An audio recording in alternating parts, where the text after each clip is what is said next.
Assalamualaikum warahmatullahi wabarakatuh. Bagaimana kabarnya anak-anak hari ini? Semoga kita selalu diberikan kesehatan oleh Allah dan dijauhkan dari segala mara bahaya. Anak-anakku, kita kembali bertemu pada hari ini dengan mata pelajaran Bahasa Indonesia, belajar dari rumah. Sebelum kita mulai pelajaran pada hari ini, kita awali dulu dengan berdoa ya. Berdoa dimulai.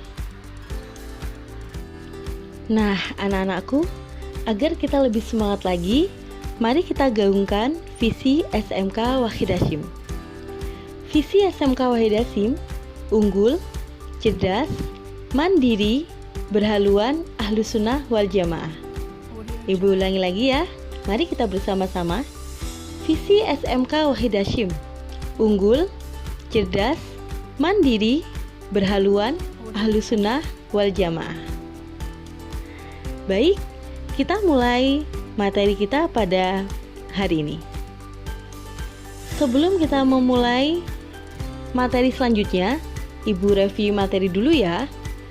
Minggu kemarin kita mempelajari terkait dengan, ada yang tahu? Ada yang masih ingat? Ya, benar. Kita mempelajari terkait dengan pengertian dan ciri-ciri teks cerita sejarah. Dari hasil penilaian, tugas-tugas yang telah kalian kumpulkan, kalian sudah memahami perbedaan teks cerita sejarah. Oleh karena itu, pertemuan kita kali ini, kita membahas tentang struktur dan kaidah teks cerita sejarah. Capaian kompetensi dasar pada pertemuan kita kali ini sama dengan pertemuan kita minggu lalu. Untuk kadi pengetahuan, mengidentifikasi informasi yang mencakup orientasi, rangkaian kejadian yang saling berkaitan, komplikasi, dan resolusi dalam teks cerita sejarah baik lisan maupun tulis. Untuk kade keterampilan, mengonstruksi nilai-nilai dari informasi teks cerita sejarah dalam sebuah teks eksplanasi. Tujuan pembelajaran kita pada hari ini yang pertama adalah memahami struktur teks cerita sejarah. Yang kedua, memahami kaidah teks cerita sejarah. Mari kita kupas satu persatu ya.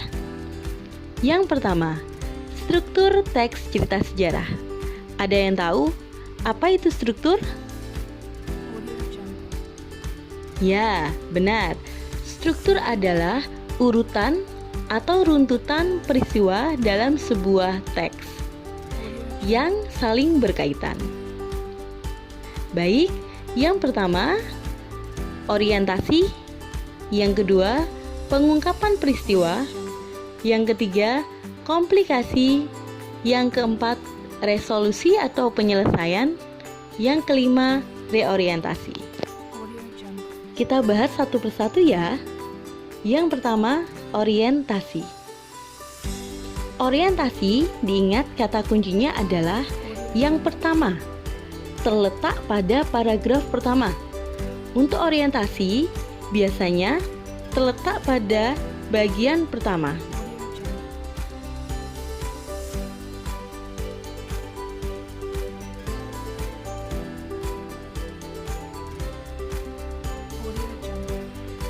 Yang kedua, isi orientasi berkaitan tentang pengenalan teks atau pengantar teks sebelum masuk ke dalam topik yang akan dibahas.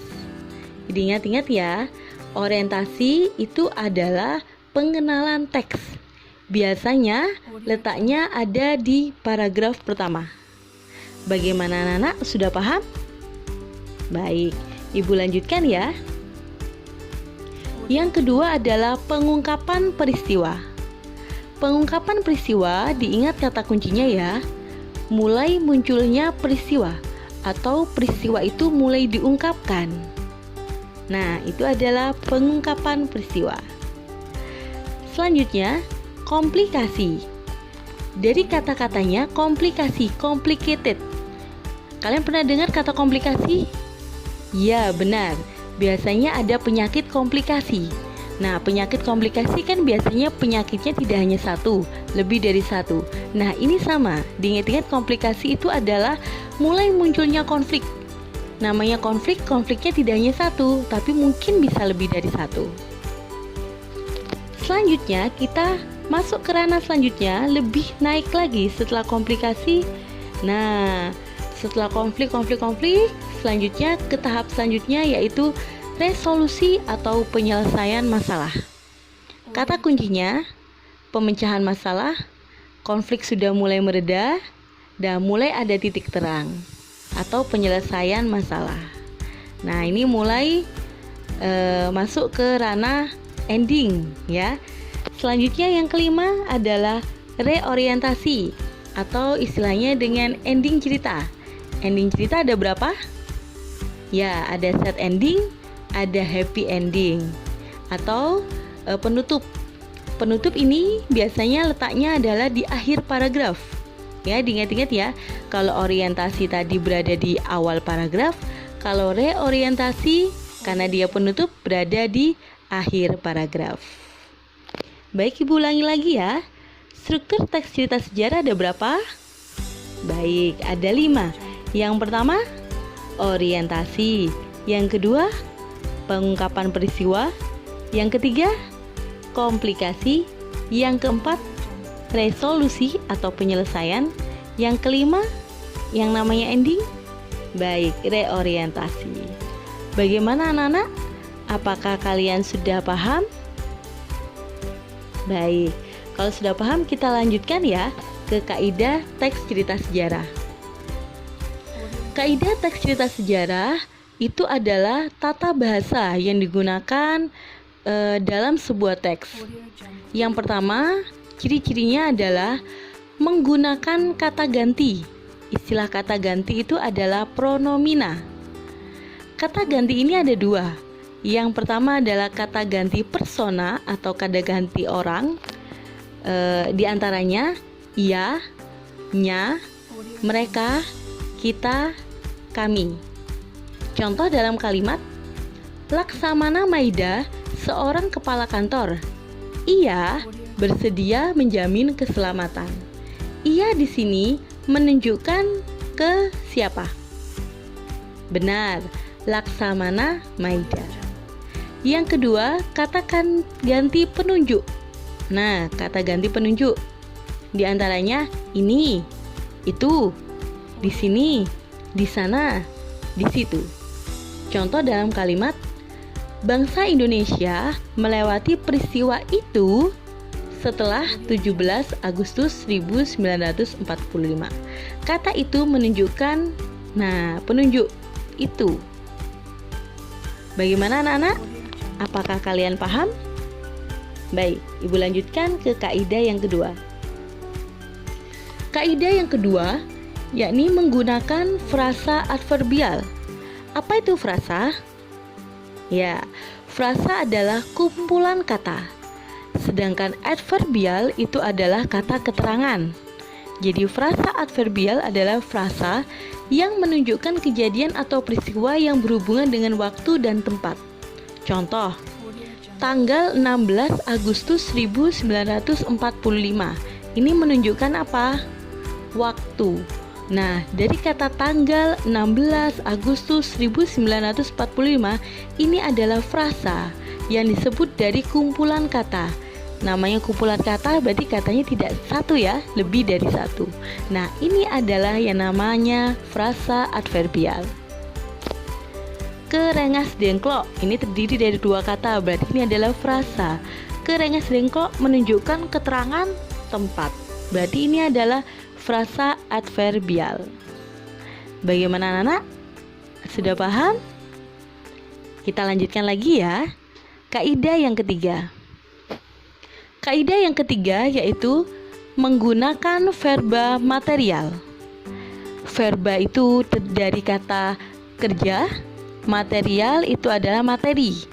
Maksudnya adalah kata kerja yang menunjukkan aktivitas. Contohnya membaca, menulis, menyapu. Contoh dalam kalimat, Insinyur Soekarno menulis teks proklamasi. Mana ini kata kerja verba materialnya atau verba material? Ya, benar, kata menulis. Selanjutnya yang keempat, menggunakan konjungsi temporal. Nah, pertemuan kemarin kita telah membahas konjungsi temporal. Apa itu konjungsi? Ya, benar. Konjungsi adalah kata hubung. Temporal dari kata tempo, yaitu berhubungan dengan keterangan waktu. Contohnya ketika, kemudian, setelah, selanjutnya, dan sebagainya. Contoh dalam kalimat, Bung Hatta membacakan teks proklamasi, kemudian dilanjutkan dengan pidato singkat. Nah, di mana ini konjungsi temporalnya? Ada kata apa? Ya, benar, kata kemudian.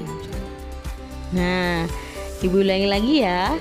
Kaidah teks cerita sejarah ada apa saja? Yang pertama, ya, menggunakan kata ganti atau pronomina.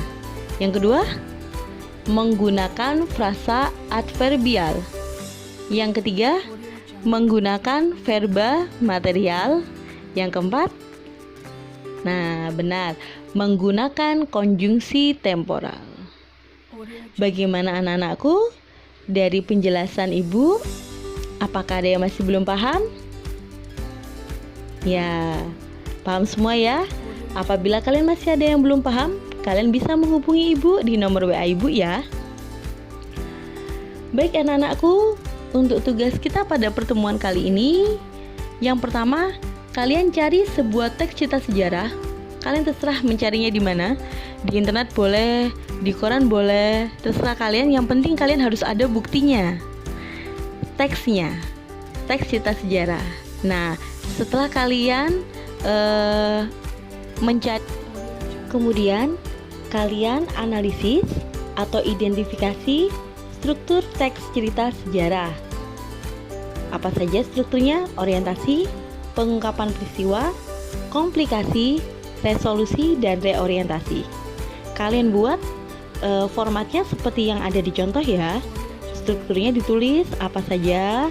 Orientasi misalnya, uraian paragraf ditulis paragraf keberapa, misalnya orientasi paragraf 1. Tulis isi paragrafnya, tanda petik misalnya pada masa bla bla bla bla, kalian tulis di sana ya, dan seterusnya. Bagaimana anak-anakku? Kalian sudah paham? Baik. Untuk teknis pengumpulan tugasnya, tugas dikumpulkan ke masing-masing guru mata pelajaran bahasa Indonesia di kelas kalian. Contohnya di 12 MM1. Mengumpulkannya ke Ibu, ya. Tugas disimpan sebagai bentuk portofolio. Kemudian setelah masuk ditunjukkan kepada guru masing-masing. Jadi, tugas kalian ini jangan sampai hilang. Jadi ada bukti teksnya, kemudian ada identifikasinya. Ya nak ya, jangan sampai hilang karena ini nanti akan menjadi rekap nilai untuk menentukan kalian dalam penentuan nilai rapor. Oke, baik anak-anakku? Paham ya? Baik. Nah, anak-anakku, itu tadi pembahasan materi, struktur, dan kaidah teks cerita sejarah. Apabila anak-anak masih belum paham, anak-anak bisa menghubungi Ibu di nomor WA Ibu ya. Pesan Ibu, tetap jaga kesehatan, terapkan protokol kesehatan, jaga jarak, dan gunakan masker saat keluar rumah. Baik anak-anakku, mari kita akhiri pelajaran kita hari ini dengan berdoa, membaca surat Al-Asr. Berdoa dimulai.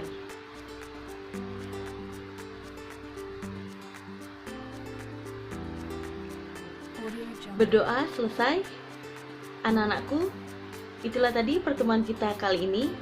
Sampai jumpa di pertemuan kita selanjutnya. Akhir kata, wassalamualaikum warahmatullahi wabarakatuh.